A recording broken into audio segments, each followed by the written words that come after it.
after running back in the first round. So they said, what about Jim Brown? No. Barry Sanders? No.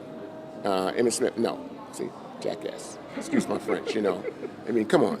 Right. Those guys are game changers. When you have Barry Sanders in your backfield and he can run that ball and shorten that clock up, come on.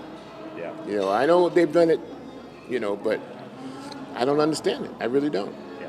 So Matt LaFleur comes in, and I know you probably don't know him that well, but he, with the Titans, he wanted to run the ball more as an offensive coordinator. It sounds like they want to take the pressure off Aaron. Are you happy to hear that, John, that as great of a quarterback, kind of like what you said, as great of a quarterback as Aaron Rodgers is, maybe they'll run the ball a little more and maybe he'll get a little more help, so to speak? I think so. I think, look, if you have a good running game, it takes pressure off Aaron, it takes pressure off the running back. When Eddie Lacy got drafted, I called him up because Scott Hunter is my quarterback, and he's a Bama guy, and so is Eddie. Yeah. I called Eddie Lacy up and said, listen, you're in the best possible place you can be. You know why? They can't put 8 in the box. They cannot do it here with Aaron in that backfield with you, because if they do, he's going to go over their heads. So you're going to have space to run. Yeah. And so, it's the same with Aaron, with that running game. Now the linebackers may have to sneak up a little bit, and now he can still take advantage of them, but it just takes pressure up. He doesn't have to make great plays all the time. If you have a Barry Sanders or a Jim Brown who's going to help you out, maybe get a 30 or 40-yard run, he doesn't have to worry about connecting down the field all the time. Would you have liked to have played in today's pass-happy NFL and catch a few more passes, or do you think it's, a little bit too pass-happy, so to speak? I think it's too pass-happy, and as a running back, I want to run the football. I don't want to catch the ball. It doesn't. When you come up from your negotiations, they're going to say, well, how many passes you caught? No, they're going to say, how many yards did you gain, right?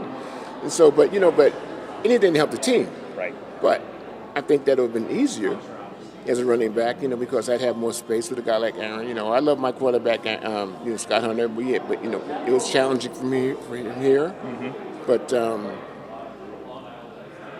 I think there was somebody like Aaron or Brett. The game would have been a lot easier because they're expecting that pass. Yep. And they can keep handing that ball, and you have space to run in, break a tackle, make somebody miss, you have a nice game. So, yeah, it would have been more fun playing with a more prolific passing game, but it was still fun. Memories of Bart. You I'm asking everybody that's Sure. known Bart Starr, Sure. just what you remember most about him, John? That he was genuine. He really was. He didn't blow smoke in your face. He told you exactly like it was. That's how he was. He never ever strung you along. He was honest with you, and you can't ask for more than that. Even if it's something that's going to hurt you or make you feel bad, he would tell you like it was, and he was genuinely what you saw is what you got in Bart Starr. He was a nice man. He was a real nice man, and I know he's had a long time with his health problem, and he's in a better place now. And he's healthy again. And how about your health? You look like you're doing great and stuff like that. Just stuff that you've had to deal with over the years. Yeah, well, my stuff is all behind me now because my wife gave me a kid, and she wasn't my wife then. She was my friend, Diane. She's here, but she's having a good time outside there. So because of that, my health got much better. Before she came along, it was pretty bad. But so now, I pay attention. I take my meds when I'm supposed to. I have to watch the beeps when I'm supposed to take my meds. So, I'm doing well. Thanks for asking. The gift of organ donation, I imagine you are all for it with what you went through. Big step. I got to tell you something. Yeah. We were supposed to be in Washington a few days ago. Really? Yes, because the president announced all his initiatives that's going to benefit donors. And my wife has started a group called Well Women Encouraging Living Donation and the John Brockington Foundation. And we were supposed to be in D.C. with the president. But I have my obligations here. But she came and she was at UW. She spoke to a lady there, and I think they're going to be on board. And we went to Middleton, and we talked to a lady there who has already started a transplant house, and she's done a great job. And so, yes, that's going really well.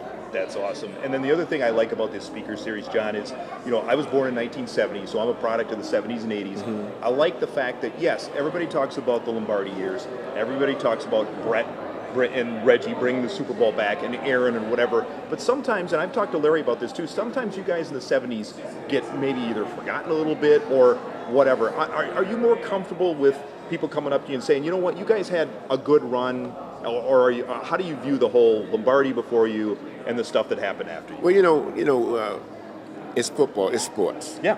When you win, you get the accolades. When you don't, you get forgotten. So